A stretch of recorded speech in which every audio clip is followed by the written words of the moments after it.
Hello students, welcome to science class. I am Rashmi from Raj International School.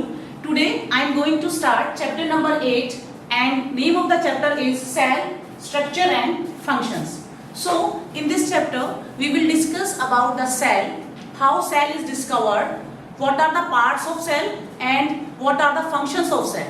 ये सारी चीजें हम discuss करेंगे कि सेल के फंक्शंस क्या हैं, सेल के कितने पार्ट्स होते हैं, क्या सेल ऑर्गेनेल्स क्या होते हैं और उन ऑर्गेनेल्स का क्या काम होता है. तो firstly we need to understand the discovery of the cell, how cell is discovered. In 1665 एक ब्रिटिश साइंटिस्ट थे रॉबर्ट हुक. उन्होंने वो अपने पर्सनल लैब में सिंपल माइक्रोस्कोप में कॉर्क सेल को ऑब्जर्व कर रहे थे. कॉर्क सेल्स जो किसी भी ट्री के बाहर जो ट्रंक पे जो आउटर मोस्ट डेड लेयर होती है उसको हम बार्क बोलते हैं और उस बार्क का एक पार्ट होता है, उसको वो उसकी स्लाइस बनाकर ऑब्जर्व कर रहे थे. तो उन्होंने देखा कि वो जो बार्क सेल्स हैं वो पार्टीशन्ड हैं, मींस कंपार्टमेंट्स हैं उनके अंदर. तो ईच बॉक्स या कंपार्टमेंट को उन्होंने सेल नाम दिया. हालांकि वो डेड थी, डेड पार्ट होता है कॉर्क. तो इस तरीके से उन्होंने उनको हर एक कंपार्टमेंट को या बॉक्स को सेल बोला. इसी तरीके से हम ये कह सकते हैं कि उन्होंने फिर ये सोचा कि जब किसी भी बार्क के अंदर इस टाइप से चीजें हैं तो लिविंग ऑर्गेनिज्म जो है, प्लांट्स और एनिमल्स भी जो है वो भी किसी ना किसी एक स्मॉल यूनिट से बना हुआ होगा. काफी लंबे टाइम तक, लगभग 150 साल तक इस चीज को, जब तक माइक्रोस्कोप जो इलेक्ट्रॉन माइक्रोस्कोप नहीं आए थे तो तब तक उसी चीज को रखा गया कि जो रॉबर्ट हुक ने जो ऑब्जर्व किया. उसके बाद फर्दर इलेक्ट्रॉन माइक्रोस्कोप आने के बाद प्लांट और एनिमल सेल्स को ऑब्जर्व किया गया. लाइक ओनियन पील स्लाइस बनाई गई और उसकी मेम्ब्रेन को, थिक मेम्ब्रेन को ऑब्जर्व किया गया.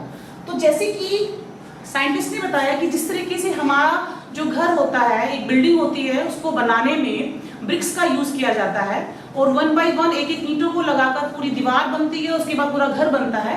ऐसे ही हमारी बॉडी, हर एक लिविंग ऑर्गेनिज्म, चाहे वो प्लांट हो या एनिमल हो, सभी के अंदर एक स्मॉल यूनिट होती है. तो उस स्मॉलेस्ट यूनिट को सेल नाम दिया गया.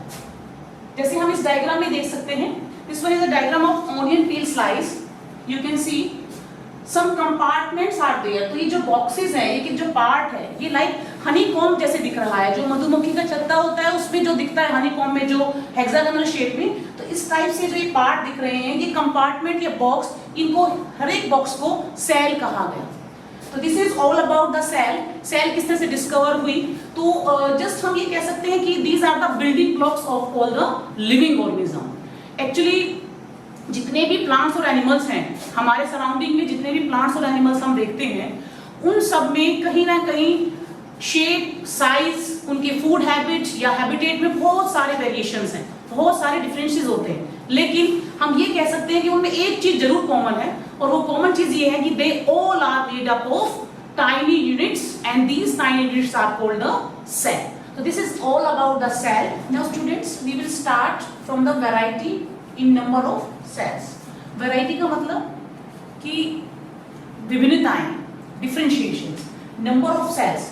Number of cells का मीन्स जितने भी लिविंग ऑर्गेनिजम्स हैं, अभी हमने पहले वाली वीडियो में भी डिस्कस किया था कि जितने भी लिविंग ऑर्गेनिजम्स हैं, लाइक प्लांट्स और एनिमल्स की जब हम बात करते हैं, they all are counted in the living organisms. तो वो सब ही एक जैसे नहीं है, सब में नंबर ऑफ सेल्स जो है वो इक्वल नहीं होती. कुछ लिविंग ऑर्गेनिजम्स ऐसे हैं जो सिर्फ सिंगल सेल्ड हैं, जो एक ही सेल से बने हुए हैं.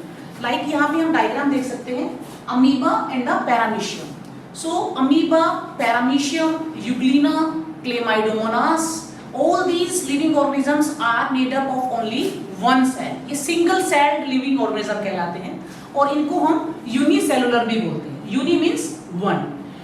ऑन द अदर हैंड कुछ ऐसे लिविंग ऑर्गेनिजम्स भी हैं जो मल्टी सेलुलर हैं, बहुत सारे सेल से बने हुए हैं. Multi means many. जैसे अगर हम अपनी बात करते हैं ह्यूमन बीइंग की, या एक ट्री की बात करते हैं, रोज प्लांट की बात करते हैं, बैंगन प्लांट की बात करते हैं, तो उस रिगार्डिंग हम कह सकते हैं कि दे आर मल्टी सेलुलर, क्योंकि उनकी बॉडी या उनका जो भी स्ट्रक्चर है वो बहुत सारे सेल से बना हुआ है. तो इस तरीके से वैरायटी है, नंबर ऑफ सेल्स में वेरिएशंस पाई जाती हैं. Unicellular and multicellular, both type of organisms are found on the earth. Second one is a variety in shape of cells. जितनी भी सेल्स हैं सबकी शेप भी एक ऐसी नहीं है कि हम एक स्ट्रक्चर बना लें एक और ये कहें कि पूरी बॉडी के अंदर एक जैसी सेल्स पाई जाती हैं। काम के अकॉर्डिंग, उनके फंक्शंस के अकॉर्डिंग सेल्स की जो स्ट्रक्चर है या उनकी जो शेप है वो अलग अलग टाइप की होती है। जैसे हमारी बॉडी में ही जो रेड ब्लड सेल्स है वो राउंड होती हैं, राउंड शेप में होती हैं। और इसी तरीके से अगर हम बात करें नर्व सेल्स की, जिनको कि हम न्यूरॉन्स भी बोलते हैं, इनका काम मैसेजेस को ब्रेन तक पहुंचाना और ब्रेन से वापस मैसेजेस को बॉडी पार्ट तक लाने का काम होता है। तो नर्व सेल्स जो होती है उनकी स्ट्रक्चर इस तरह से है, ये ब्रांच्ड होती हैं।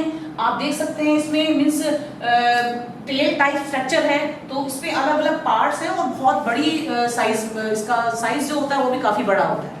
इसी तरीके से जो मसल सेल्स हैं वो दोनों साइड से बोथ हैंड्स आर पॉइंटेड, तो ये पॉइंटेड होती है और इनका फंक्शन भी जो है मसल सेल्स का भी कॉन्ट्रैक्शन एंड रिलैक्सेशन का होता है। तो इस तरह से हम कह सकते हैं कि शेप जो है सेल्स भी जो है हमारी बॉडी में वो डिफरेंट डिफरेंट शेप्स की पाई जाती है। Third one is the variety in size of cells. Variety in size of cells means जो साइज है सेल्स का वो भी अलग अलग टाइप से होता है। जैसे अगर मैं बैक्टीरिया की बात करूं तो उनकी जो सेल्स होती हैं, bacteria are also counted in the unicellular living organism.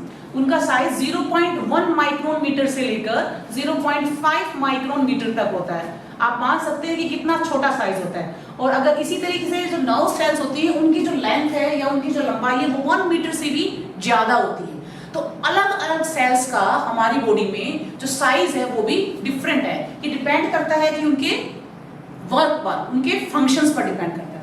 एक चीज और मैं यहाँ समझाना चाहूंगी आपको कि हमें कभी भी ये नहीं समझना चाहिए कि अगर मैं कंपेयर करती हूँ एक एलिफेंट को और एक आंट को कंपेयर करूं या एक एलिफेंट को या एक स्पाइडर को कंपेयर करूं, तो हमें ये नहीं मानना चाहिए कि नर्व सेल या मसल सेल या रेड ब्लड सेल का साइज एलिफेंट में बहुत बड़ा होगा और जो छोटा जीव जंतु है, कोई भी जो छोटा लिविंग ऑर्गेनिज्म है उसके अंदर बहुत छोटा होगा। ऐसा नहीं होता है।